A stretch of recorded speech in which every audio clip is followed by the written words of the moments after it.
Assalamualaikum warahmatullahi wabarakatuh. Halo semuanya, sebelumnya perkenalkan nama saya Diva Dwi Fibriani dengan NPM 24101030009.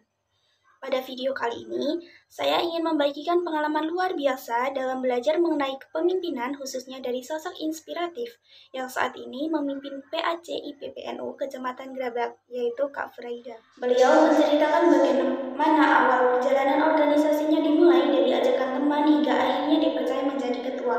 Dari sini, saya belajar bahwa pemimpin itu tidak lahir secara instan, tapi melalui proses, pengalaman, serta pembelajaran yang terus-menerus.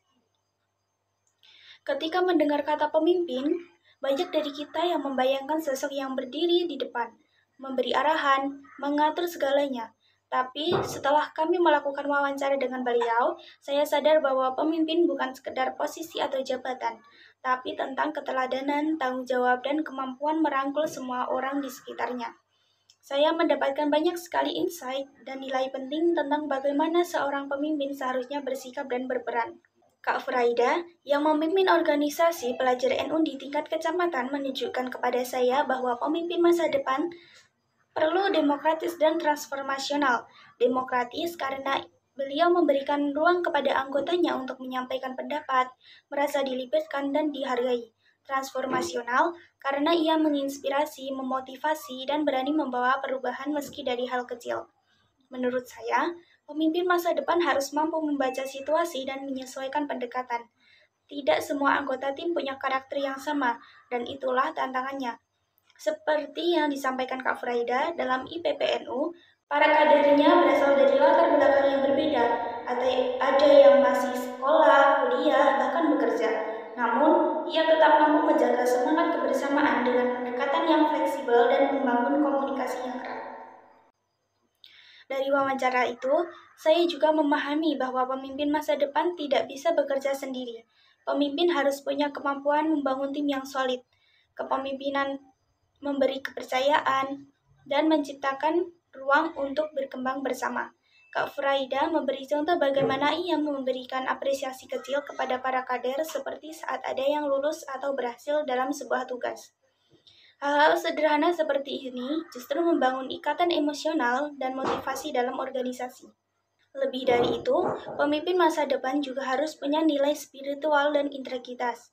Dalam konteks organisasi berbasis keagamaan seperti IPPNU, amanah menjadi nilai utama. Kak Furaida mengatakan bahwa kepemimpinan itu bukan tentang kehormatan, tapi amanah yang harus dijaga dengan kesabaran, komitmen, dan ketulusan dalam berbagi.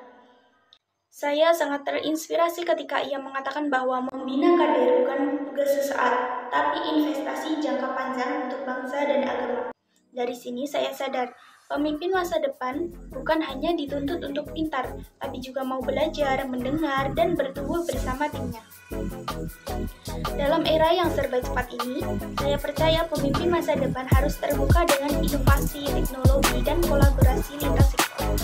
Tapi di saat yang sama, ia juga tetap menjaga akar nilai budaya dan spiritual, seperti Kak Furaida yang tetap menjunjung nilai-nilai al-sunnah wal jamaah sambil tetap relevan dengan perkembangan zaman. Kesimpulannya, pemimpin masa depan menurut saya adalah seorang yang amanah dan memiliki integritas, mampu belajar dan adaptif, mampu mendengar dan membimbing, menjadi inspirasi bukan dominasi, menjaga nilai, tapi tetap inovatif. Melalui video ini, saya ingin mengajak kita semua, terutama generasi muda, untuk mulai menanamkan nilai kepemimpinan dalam diri sejak dini. Karena pemimpin besar tidak lahir dalam semalam, tapi melalui proses panjang pembelajaran, pengalaman, dan keberanian untuk berubah. Mari bersama-sama menjadi pemimpin masa depan yang cerdas secara intelektual, emosional, dan spiritual. Karena masa depan bangsa ini ada di tangan kita. Terima kasih kepada Kak Furaida atas inspirasinya dan kepada teman-teman semua yang sudah menyimak video ini. Semoga video kali ini bisa menjadi inspirasi dan motivasi bagi kita semua. Amin. Wassalamualaikum warahmatullahi wabarakatuh.